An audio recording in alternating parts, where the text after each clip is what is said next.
Jake always thought he understood women. He had been in relationships before, had plenty of female friends, and watched enough dating advice videos to feel like he had a solid grasp on attraction, but everything changed one night at a local coffee shop when his best friend Eric decided to share a few shocking truths. The coffee shop was bustling with energy. Baristas moved quickly behind the counter, pouring lattes and ringing up orders. The scent of freshly ground coffee beans filled the air, blending with a warm, comforting atmosphere of people engaged in quiet conversations. Jake and Eric sat at a table near the window, observing the world outside while sipping their drinks. Eric leaned in, setting his cup down with a grin. "Dude, did you know that women are more attracted to guys who don't chase them?" Jake raised an eyebrow and let out a short laugh. "That makes no sense. If you like someone, shouldn't you show interest?" Eric smirked. "You think so, but trust me, they like mystery." Before Jake could argue,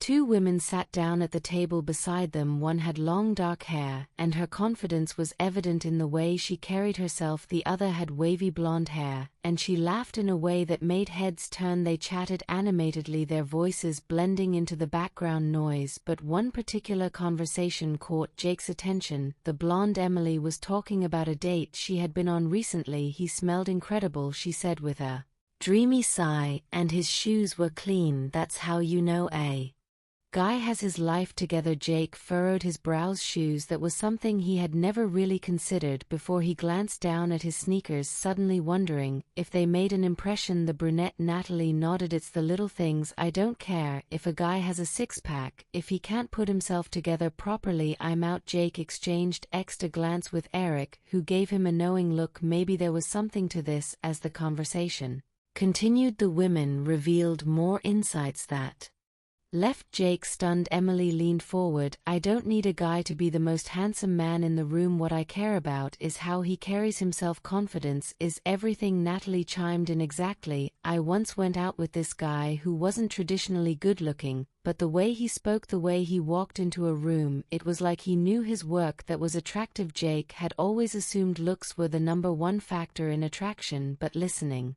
to them he started to realize it was deeper than that. Confidence wasn't just about looking good, it was about self-assurance, about owning who you were without needing validation. Then Emily said something that really threw him. "You ever test a guy without even realizing it?" Natalie laughed. "Oh, all the time. Like I'll mention another guy in conversation, just to see how he reacts. If he gets all jealous or weird about it, that's a red flag." Jake looked at Eric, who nodded. "See, women test us. They don't even do it on purpose. Sometimes it's subconscious." Jake thought back to past relationships. He had definitely been tested before. There were moments when a girl would casually mention an ex or joke about another guy, and he would react poorly. Now he wondered if that had been a mistake. Emily continued. "The biggest turnoff, a guy who's too available. If he texts me constantly or always agrees with me, it's boring. I want to feel like I earned his attention." Natalie nodded. "Exactly. The best relationships I've had were with guys who had their own lives, their own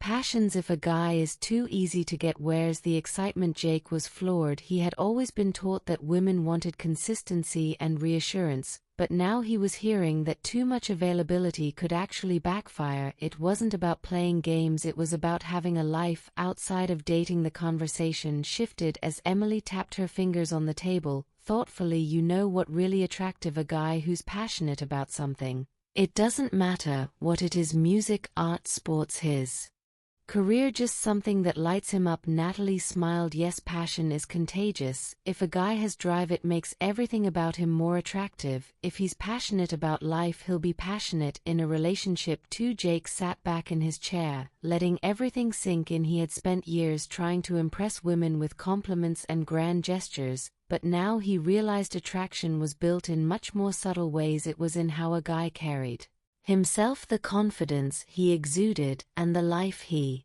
lived outside of relationships. As the women stood up to leave, Jake turned to Eric. "Okay, I admit it, I had no idea." Eric grinned. "Told you women are fascinating, aren't they?" Jake nodded. He had learned more in one night at a coffee shop than he had in years of dating. Attraction wasn't just about appearance or effort, it was about self-respect, confidence, and living a life that naturally drew people in, and with that realization he was ready to Start looking at relationships in a whole new way.